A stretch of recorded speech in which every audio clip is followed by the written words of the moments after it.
সম্মানিত ভিউয়ার্স, আসসালামু আলাইকুম। আজকে আমরা আরো এক জায়গায় অবস্থান করছি। একটা দক্ষ কৃষকের কাছে আমরা এসেছি। সে কিন্তু বাড়ির উঠানায়, বাড়ির আঙ্গিনায় বিভিন্ন সবজি চাষ করে। এখানে পেঁয়াজ দেখতে পাচ্ছি, লাউ, বেগুন, বিভিন্ন সবজি তারা চাষ করে এবং তার মুখ থেকে শুনলাম সে বাজারে কোনো কিছু ক্রয় করতে পারে না, সে নিজের বাড়িতেই ফসল চাষ করে সে নিজেই খায়। এখন তার সঙ্গে আমরা কথা বলবো। আসসালামু আলাইকুম। ওয়ালাইকুম আসসালাম ওয়া রাহমাতুল্লাহি ওয়া বারাকাতুহু। আঙ্কেল কেমন আছেন? আলহামদুলিল্লাহ, আল্লাহ পাক খুব ভালো রাখছে। এটা আপনাদের বাড়ি না? জি, এটা আমাদের বাড়ি। এখানে বিভিন্ন প্রকার আমি সবজি দেখতে পাচ্ছি, কি কি এখানে চাষ করছেন আপনারা? এখানে ওই আমরা বাড়ির উঠানে আসলে বিভিন্ন সবজি আমরা ক্রয় করে খাইতে হয়, যার জন্য উঠানে খালি জায়গাটা ফেলে না রেখে আমরা কিছু কিছু সবজি আবাদ করি।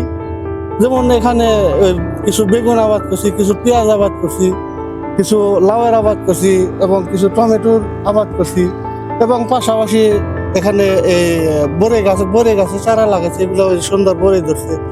এরকম যদি আমরা জায়গাটা পতিত না রেখে যদি আমরা সকলেই সমবেত হইয়া এরকম পতিত জায়গাগুলোকে সবজি বোনার চেষ্টা করি এবং বুনি আবাদ করি, তাইলে আমাদের বাংলাদেশে এই সবজির কোনো সংকট থাকবে না এবং ক্রয় করে খাইতে হবে না, আমরা নিজেরা এগুলা আবাদ করে খাইতে পারবো।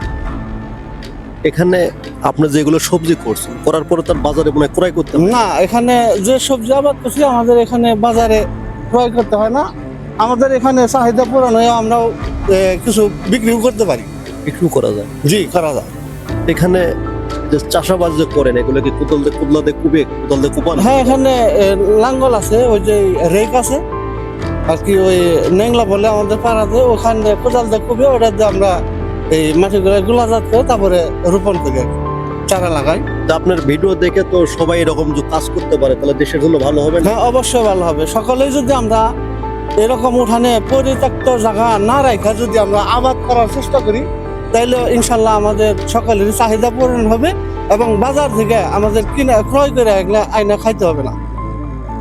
আমরা আপনাদের উদ্দেশ্য, এখানে আপনার উদ্দেশ্যে আইছি যে আসলে আপনি এগুলো বিভিন্ন কিছু চাষ করেন। তা আসলে আপনি দর্শককে বলে দেন যে এরকম সবাই যেন চাষ করে, খালি জায়গায় যেন পড়ে না থাকে, এভাবে একটু। জি, প্রিয় দর্শক, আমরা যেরকম আবাদ করছি, আমি যেরকম আবাদ করছি, এরকম আপনারা সকলেই এই পরিত্যক্ত জমিগুলা আবাদ কইরা এই ফসল উৎপন্ন করার চেষ্টা করবেন। যেরকম আমি করছি এরকম সকলেই চেষ্টা করবেন, যাতে আমাকে পরিত্যক্ত জায়গাগুলো পরিত্যক্ত না থেকে ফসল উৎপন্ন করে আমরা নিজেরা খাইতে পারি এবং কিছু বাজারজাত করতে পারি।